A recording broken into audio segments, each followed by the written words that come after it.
오늘 말씀을 가지고 성탄의 주인공 예수 그리스도라고 하는 제목으로 같이 말씀을 나누기 원합니다. 성탄절의 주인공은 예수님이십니다. 그죠? 예수님이십니다. 세상에는 수많은 사람들의 리더들이 있었고요. 왕이 있었습니다. 대통령들이 있었습니다. 모두가 다 훌륭하다고 그러고요. 멋지다고 그러지만 이 세상을 보면 여전히 불합리하고요. 여전히 싸움이 있고 분쟁만 가득합니다. 불의와 압제와 불안과 절망이 가득할 뿐입니다. 그런데 이런 세상에 대하여 하나님의 대답은 한 아기를 통하여 이루어진다라고 말씀하십니다. 이것은 놀라운 신비며 역설입니다. 세상은 힘이 있어야 평화를 유지할 수 있고 힘이 있어야 강해질 수 있고 힘이 있어야 모든 문제를 해결할 수 있다라고 말을 하는데 하나님은 정말 작은 힘없는 한 아기를 통하여 이 평화를 이루시겠다는 겁니다. 이것이 주님의 일하시는 방법입니다. 하나님은 강한 자를 사용하여 일하시는 분이 아니라 약한 자, 작은 자를 들어서 큰 자를 부끄럽게 하시고 보잘것없는 자, 없는 자들을 통하여 큰 일을 이루시는 하나님의 법칙이 되더라는 겁니다. 그런데 세상은 언제나 큰 일을 하기 위해서는 큰 사람, 큰 문제, 큰 것을 동원해야 된다고 말하지만 하나님은 그렇지 않습니다. 하나님은 하나님의 일을 위하여 작은 것을 통하여 큰 일을 이루시는 분이시라는 겁니다. 이 놀라운 예언과 비밀은 오늘의 이사야 말씀에 들어져 있습니다. 이사야는 예수님에 대하여, 어린 아기 예수님에 대하여 크게 두 가지 예언을 합니다. 먼저 7장 14절 말씀이 돼요. 읽어보겠습니다. 시작. 그러므로 주께서 친히 징조를 너에게 주실 것이라. 보라, 처녀가 잉태하여 아들을 낳으리니 그 이름을 임마누엘이라 하리라. 아멘. 이사야서 9장 6절 말씀에 또한 이렇게 적혀 있습니다. 같이 읽겠습니다. 시작. 한 아들을 우리에게 주신 바 되었는데 그의 어깨에는 정사를 메었고 그의 이름은 기묘자라, 모사라, 전능하신 하나님이라, 영준하시는 아버지라, 평강의 왕이라 할 것입니다. 아멘. 이 한 아기에 대한 이사야의 예언은 두 가지입니다. 첫 번째 7장에는 어떤 예언이냐면 그 한 아기가 이름이 뭐라고 그러냐면 임마누엘이라고 하는 겁니다. 이것은 뭐냐? 하나님 우리와 함께 하시겠다는 겁니다. 즉 이 한 아기가 우리와 함께 하기 위하여 이 땅에 온다는 겁니다.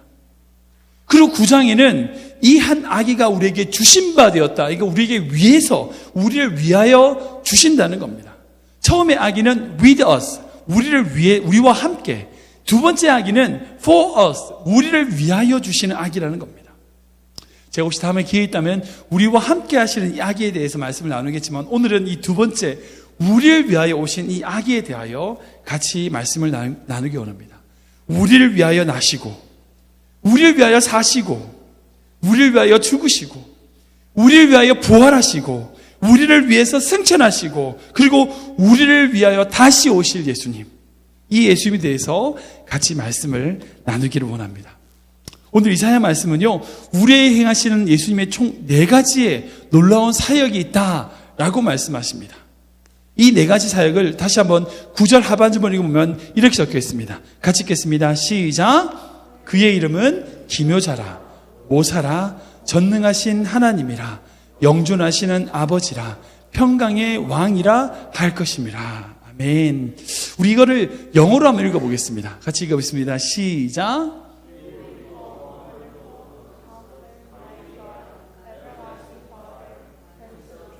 아멘. 예. 보시면 지금은 이제 인쇄술이 많이 발달되어 있어서 이제 뭐 성경을 찍어내는 것이 굉장히 쉽잖아요. 그런데 예전에는 성경 하나 만들기 위해서 어떻게 해야 되는지 아시죠? 필사를 합니다.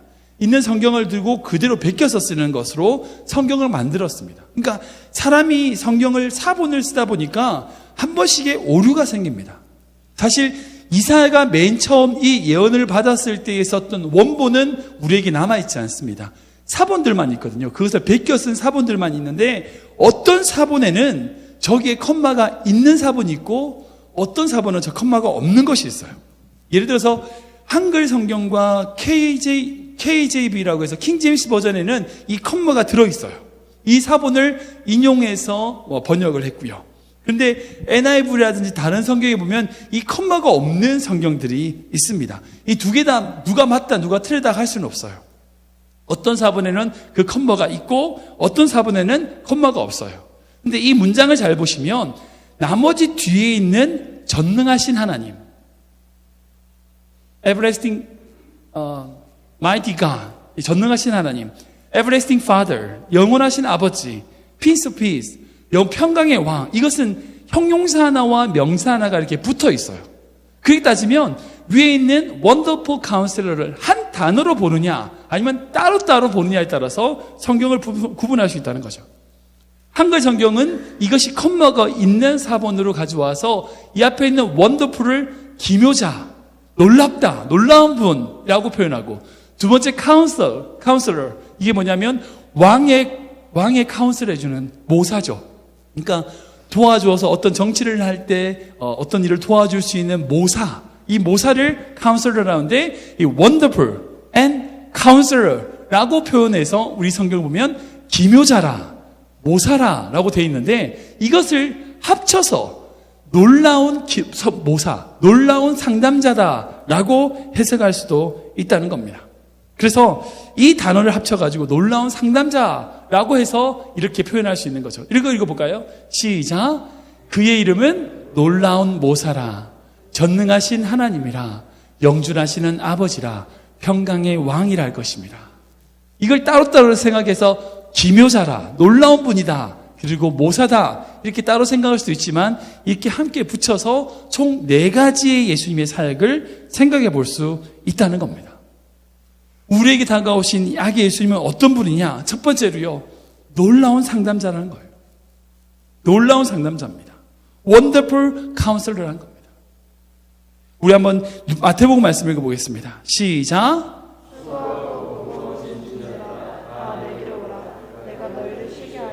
아멘. 하나님이 보내시는 왕은요, 이전의 세속 군주들과 세상의 왕들과 근본적으로 다릅니다. 예수님은 강요하거나 짐을 지우는 일반 통치자들과 달리 오히려 우리의 짐을 가볍게 해주고 우리의 문제를 자신의 문제로 끌어안아 해결해주며 상담해주는 그런 분이시라는 겁니다.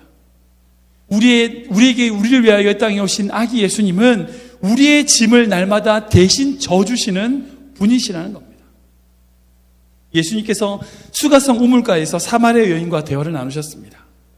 그렇게 대화를 나눴을 때에 그녀에게 있어서 놀라운 삶의 변화를 경험하게 됩니다. 예수님은 가늠하다 현장에 잡힌 이 여인과 대면하셨습니다.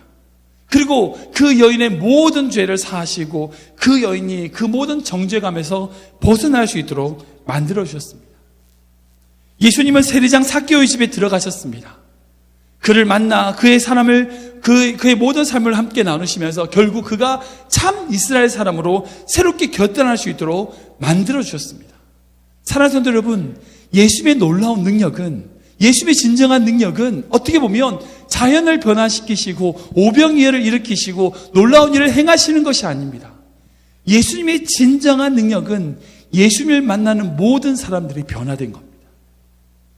예수님을 만난 모든 인생들이 새로워졌습니다. 이것이 진정 예수님이 가진 놀라운 능력이셨습니다. 그리고 그분은 어떤 분이시냐? 상처받은 치유자이셨습니다.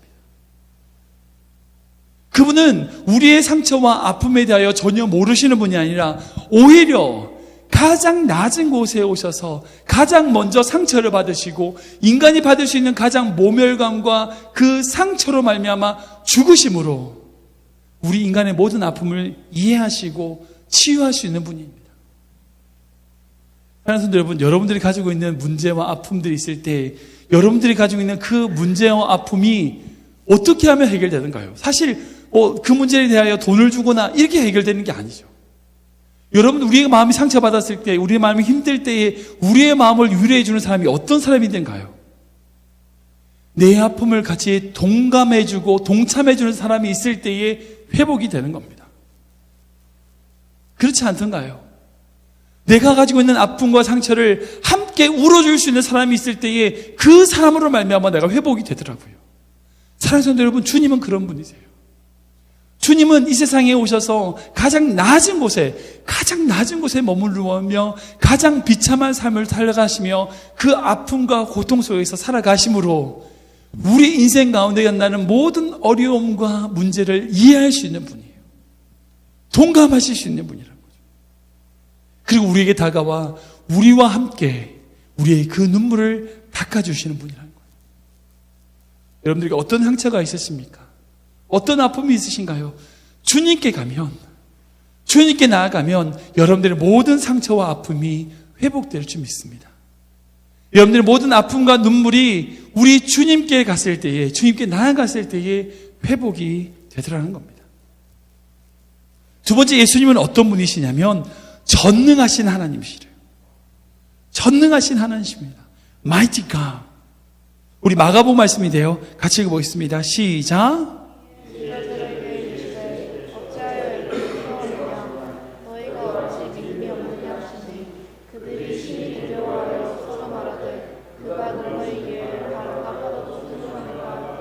아멘. 복음서의 말씀을 보면요, 예수님은 참 능력이 있는 능력이 있는 그런 기적들을 많이 목격하게 됩니다. 예수님 말씀하실 때에 나병 환자가 고침을 받았고요. 예수님 만져주실 때에 소경이 눈을 떴고요. 예수님이 축사하셨을 때에 굶주렸던 수많은 사람들이 맛있게 배불리 먹을 수 있었습니다. 또한 이 말씀처럼 예수님께서 풍랑 있는 바다를 손을 펴셨을 때에, 꾸짖으셨을 때에 잔잔케 되었습니다. 우리 주님에게는 능력이 있습니다. 우리 주님에게는 놀라운 힘이 있으십니다. 그런데 그 능력을 가지고 그 능력이 어떤지를 우리가 알기 위해서는 우리가 먼저 주님께 나아가야 됩니다. 사람들은 참 물을 좋아합니다. 물을 너무나 사랑해요. 그래서 연휴라든지 휴가 때 사람들이 다 어디를 가냐면 물로 가요. 바다를 가든지 강으로 가든지. 물이 없는 곳에 사람들이 휴가를 가지 않습니다. 물에서 노는 것을 즐거워하고 물을 보는 것을 즐거워해요. 그런데 여러분들 아시는지 모르겠습니다. 정말 물이 많은 곳에 가면요, 두려워요. 제가 그런 경험을 한 적이 있습니다. 우리 청년들 데리고 인천에서 제주도까지 배를 타고 수련회 갔던 적이 있는데요. 마침 어느 날 새벽에, 그날 새벽에 청년들은 다 자고 저 혼자 늘 새벽 기도하니까 잠이 깨서 새벽에 이 배 밖으로 나온 적이 있었어요. 밖으로 나와서 그 안개 낀 그 바다를 봤는데요. 사방에 전부 다 물밖에 없는 거예요. 그 순간 저에게 두려움이 다가오더라고요. 사랑하는 성도 여러분, 우리가 우리 물의 힘을 체험하려면 물 안으로 들어가 봐야지만 그 물의 힘을 알 수 있어요. 불의 힘을 알려면 불 속에서 그 힘을 알 수 있는 거죠. 많은 성도님들이 하나님의 능력을 경험하고 싶대요. 하나님의 능력을 체험하고 싶대요. 왜 하나님은 정말 전능하신 분이고 하나님은 정말 거룩하신 분이고 능력이 많으신 분인데 내 삶엔 왜 이렇게 하나님의 능력이 나타나지 않는가라고 말씀하시는 분들이 있어요. 근데 제가 그런 분들을 볼 때마다 안타까운 게 뭐냐면 하나님께 들어가지 않아요. 하나님께 나아가지 않아요. 하나님께 가지도 않으면서 하나님의 능력을 체험하려고 해요. 그저 바닷가에 치는 그 파도에 치는 이 물만 가지고 바다를 경험했다고 얘기하는 거예요. 사랑하는 여러분, 그건 바다가 아니에요. 진짜 바다는 망망배에 정말 물밖에 없는 그곳에 갔을 때 진짜 바다를 경험할 수 있게 돼요. 주님의 능력도 마찬가지예요. 다른 사람이 경험한 하나님, 그런 게 있었구나. 성경에서 나오는 하나님, 그런 게 있었구나. 그런 다른 사람들의 이야기, 그런 잔잔한 물가와 같은, 내지는 파도 치는 물살 같은 그런 하나님을 경험하고 하나님을 다 경험했다고 그래요. 아니요, 그렇지 않아요. 하나님은 큰 바다와 같으신 분이에요. 여러분들이 바다로 들어가셔야 돼요. 망망대로 가보십시오. 그 바다가 얼마나 강한지를 느끼실 거예요. 주님께 나아가 보십시오. 그 주님의 능력이 어떤지 경험하게 되실 거예요. 우리가 주님을 믿는다고 말합니다. 근데 그 믿는다고 하는 것은 하나님 믿습니다. 나의 생각, 나의 감정, 나의 뜻으로만 믿는 게 아니에요. 그 믿음 아니에요. 날마다 주님 안에 들어가는 삶이에요. 주님께 걸어가는 인생이에요. 주님과 함께 걸어가는 삶, 그 삶일 때 하나님의 능력을 더 크게 경험하게 되는 거죠. 세 번째 아기 예수님은 어떤 분이셨냐면 영존하시는 아버지라고 말씀하십니다. Everlasting Father이라는 거예요. 요한복음 14장 말씀이에요. 읽어보겠습니다. 시작.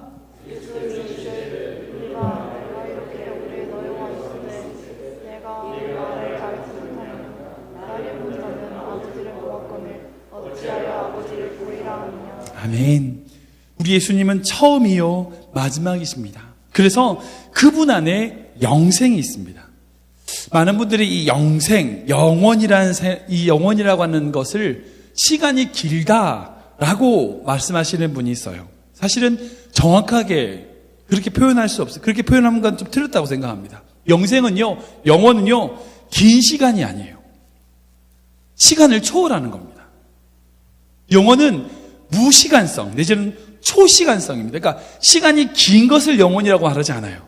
영원, 영생, 이것은 영원한 시간, 긴 시간, 이게 아니라 시간을 뛰어넘는다는 것을 의미합니다. 현재의 시간에 삶지 않고 그 현재의 시간에 뛰어넘어 모든 시간을 통치하는 것을 영원이라고 합니다. 우리는 인간은 시간 안에 살기 때문에 유한하여 쇠하고요, 소멸되집니다. 그러나 하나님은 영원하신 분이에요. 그 말은 뭐냐? 시간이 길다는 뜻이 아니에요. 시간을 초월해 계시다는 뜻이에요. 하나님은 이 시간 자체도 피조물이기 때문에 시간을 뛰어넘어 모든 시간을 다스리시는 분이시라는 겁니다. 그런데 이 본문에 있어서 영존하시는 아버지라고 할 때에 영원하신 것보다 더 강조되는 것은 뭐냐? 부성, 아버지라는 겁니다. 이 영원이라는 것은 아버지를 꾸며주는 단어죠. 즉 우리를 사랑하시는, 우리를 아끼시고 우리를 지키시고 보호하시는 우리의 아버지신데, 그 아버지가 어떤 분이냐면 시간을 뛰어넘으시는 분이라는 거예요. 여기에 포커스는 하나님이 우리를 지키시고 우리를 붙잡으시고 모든 시간들 속에서 우리와 함께 하신다는 거예요. 많은 성도님들은 육신의 아버지를 생각하시면 좋게 생각하시는 분들도 있고 안 좋게 생각하시는 분도 있을 겁니다. 분명히 육신의 아버지도 우리에게 사랑해 주시고 우리에게 은혜 주셔서 우리가 이렇게 살아왔죠. 그러나 육신의 아버지가 때로는 우리에게 잘못할 때가 있죠. 부족합니다. 왠지 아세요? 그분 또한 육신의 인간이기 때문이에요. 우리를 너무나 사랑하셔서 우리를 아끼시지만 그분 자체 또한 시간 안에 갇혀있는 분이기 때문에 때론 우리가 섭섭한 문제, 어려운 문제를 만났을 수도 있어요. 그런데 우리가 기억해야 되는 것은 그분 또한 연약한 인간이라는 사실이에요. 근데 중요한 건 뭐냐면 육신의 아버지인 그분은 시간의 안에 있어서 영원하지 못하기 때문에 부족할 수 있지만, 그러나 시간을 초월해 계시는 우리 아버지, 진정한 아버지신 이 예수 그리스도는 우리의 모든 인생 가운데 그분을 통하여 모든 인생의 아름다운 것들을 이루어 나가시는 분이시라는 겁니다. 우리를 품으시고요, 우리를 사랑하시고요, 우리에게 놀라운 은혜를 주시는 분이라는 거예요. 제가 지난주 주일날 그 말씀을 나눠드렸죠. 아버지에게 받지 못한 사랑을 남편에게 받으려고 헤매다가 남편이 사랑을 주지 않아서 또한 헤매다가 결국은 우울증에 빠지고 불안감에 빠지고 그런 삶을 살았던 집사님의 이야기를 제가 나눈 적이 있습니다. 그분에게 회복했던 단 한마디 말은 다른 게 아니었어요. 하나님께서 그분에게 다가와 내가 너의 아버지 되어줄게라는 말이었어요. 사랑하는 여러분, 사람은 우리에게 만족을 줄 수 없어요. 정말 우리를 사랑한다고 해도 우리에게 100% 만족을 줄 수 없는 사람이에요. 존재예요. 그러나 우리 주님께서는 우리를 사랑하시는 분이고 우리의 모든 인생에 모든 것을 채워주시는 분이라는 거예요. 마지막으로 네 번째, 우리 아기 예수님은 평화의 왕으로 우리에게 오신다고 말씀합니다. 평화의 왕이세요. 누가복음 말씀 읽어보겠습니다. 시작.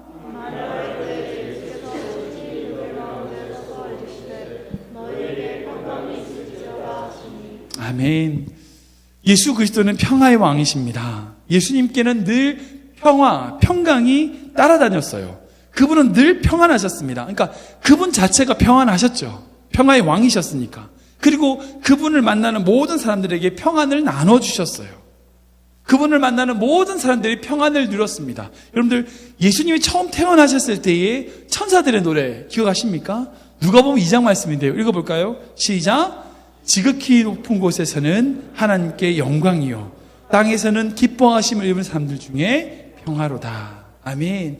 예수님이 처음에 이 땅에 오셨을 때에 하나님께는 영광이요 땅에서는 예수님 때문에 어떻게 한다고요? 평화다라고 말씀하셨어요. 그리고 예수님이 십자가에 달리시기 위하여 예루살렘을 올라가실 때에 마지막으로 하셨던 말씀이 요한복음에 나옵니다. 읽어볼까요? 시작. 평안을 너희에게 끼치노니 곧 나의 평안을 너희에게 주노라. 내가 너희에게 주는 것은 세상이 주는 것과 같이 아니하니 너희는 마음에 근심하지 말고 두려워하지 말라. 아멘. 예수님이 십자가에 올라가시기 전에 제자들에게 하셨던 말씀도 내가 너희에게 평안을 준다. 그리고 아까 처음 읽었던 누가복음 24장 말씀이 무슨 말씀인지 아세요? 예수님이 부활하신 이후에 제자들에게 처음 나타나서 주셨던 메시지가 바로 그 말씀이었어요. 내가 너희에게 이르노니 너희에게 평강이 있을지어다. 사랑하는 성도 여러분, 예수님은 늘 평강하셨던 분이에요. 그리고 예수님은 모든 사람에게 평강을 전해주셨던 분이셨어요. 그분이 태어나셨을 때도, 그분의 사역 가운데서도, 그리고 그분이 십자가에 못 박혀 부활하시고 돌아가시고 난 이후에 부활하시고 처음 만났던 제자들에게 또한 평강을 전하시는 분이셨다는 거예요. 그분께 나아가면 평강을 누릴 수 있습니다. 세상은 우리에게 평강을 주지 못해요. 세상은 우리에게 평강을 줄 수 없습니다. 평강의 왕이신 예수 그리스도께 나아가야 평강을 누릴 수 있습니다. 세상은 어느 곳에 평강이 임할까요? 힘이 있어야 평안이 있다고 말하는 사람들이 있습니다.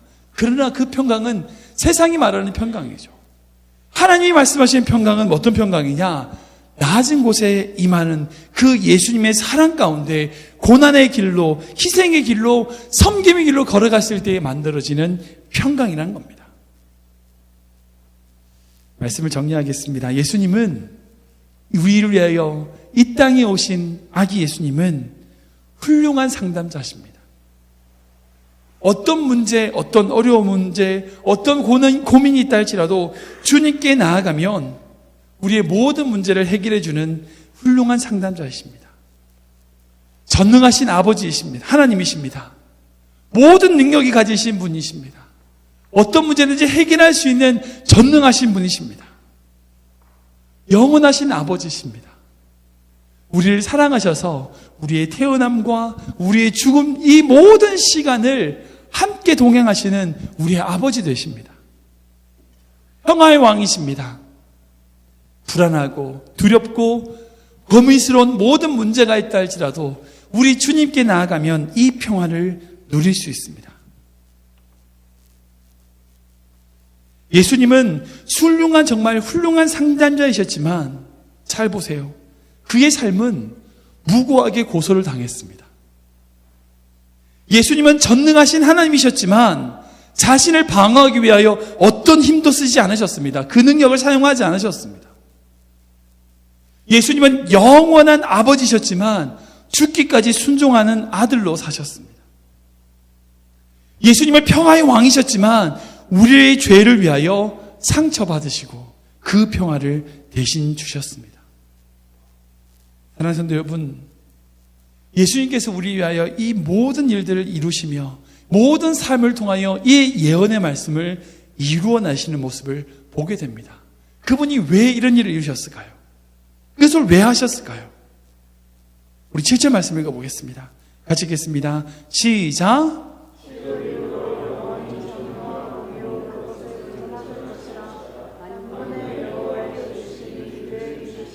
아멘. 우리에게 이 모든 사랑과 은혜를 주시는 주 하나님의 놀라운 능력과 은혜가 우리에게 임하게 될 건데, 그 능력과 그 평화가 우리에게 임하게 되는데, 그것은 우리의 힘과 우리의 노력과 우리의 어떤 것으로 이루어진 것이 아니라 무엇 때문이라고 말씀하세요?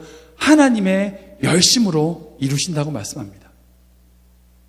그러기에 예수님은 아까 말씀드린 대로 무고하게 고소당하시고 힘을 쓰지 않으시고 순종하여, 그리고 또한 우리를 위하여 평강을 선포하시는 삶을 살아내셨던 것을 보게 됩니다. 이 세상을 보면요, 정말 화려한 불빛들이 가득합니다. 쇼핑몰이라든지 술집들이 더 화려한 것 같아요. 반짝반짝 하면 사람들을 유혹하는 것 같습니다. 쇼핑몰마다 그렇게 반짝거리면서 뭘 보여주냐면 이거 사고 싶지, 저거 사고 싶지, 너 이거 갖고 싶지, 이거 말하는 것 같아요. 넌 어떤 걸 받고 싶니? 널 왜 이런 거 좀 사? 너 이거 필요하지 않아? 너 이거 갖고 싶지 않아? 이런 얘기를 그 빛들이 막 하고 있는 것 같습니다. 그런데 진정 우리가 밝혀야 될 불빛은 무엇일까요? 어떤 촛불을 밝혀야 될까요? 주님을 위하여 우리가 드려야 될 촛불을 밝혀야 됩니다. 내가 갖고 싶은 것, 내가 누리고 싶은 것, 이것을 강화시키는 크리스마스가 아니라 주님을 위하여, 나를 위하여 이 땅에 오신 예수님, 나를 위하여 영존하신 아버지 되시고요, 나를 위하여 훌륭한 상담자 되시고, 나를 위하여 전능하신 하나님 되신, 그리고 평화의 왕이 되신 그 예수님을 위하여 내가 무언가를 드릴 수 있을까 고민하는 것이 바로 이 크리스마스가 되어야 될 것 같습니다. 우리 클리브랜드 하는 장로교회 모든 성도들의 위생 가운데 저는 마음속에 이 작은 촛불을 피웠으면 좋겠습니다. 작은 촛불이지만 이 촛불이 어떤 촛불이냐면 주님, 내 삶을 주님께 드립니다 라고 하는 촛불입니다. 자신의 몸을 깎아서 아름다운 빛을 내는 그 양초의 하나의 삶처럼 하나님, 내 삶과 내 생각과 나의 삶을 들여 이 세상에 빛을 밝혀 나가는 그런 인생 되기를 원합니다. 근데요, 저는 확실히 믿습니다. 우리가 분명히 그렇게 될 겁니다. 왠지 아세요? 내가 하는 게 아니라 아까 말씀드린 것처럼 주님께서 하나님의 열심히 일을 이루실 것이기 때문입니다. 저는 그 하나님을 믿습니다. 기도하겠습니다. 사랑의 주님, 우리에게 이 땅에 오셔서 우리의 아픈 마음을 위로하시는 훌륭한 상담자로, 우리의 불가능한 모든 문제를 해결하시는 전능하신 하나님으로, 또한 우리의 모든 슬픔과 죽음을, 그리고 우리의 모든 상처를 영원하신, 함께 하시는 그 영원하신 아버지로, 불안하고 두려운 우리 인생에 찾아와 평화의 왕으로 오신 우리 아기 예수님을 찬양합니다. 이 크리스마스 때, 이 크리스마스의 진정한 주인공이 내가 아니라 다른 누군가가 아니라 바로 우리 주님이심을 우리가 기억하게 하여 주시옵소서. 그 주님과 함께 우리에게 주어진 또한 사명을 이루어 나가는 우리 귀한 성도들의 인생 될 수 있도록 인도하여 주시옵소서. 우리의 생명이 되시며 우리의 모든 것 되신 우리 구주 예수 그리스도 이름으로 감사하며 기도하옵나이다. 아멘.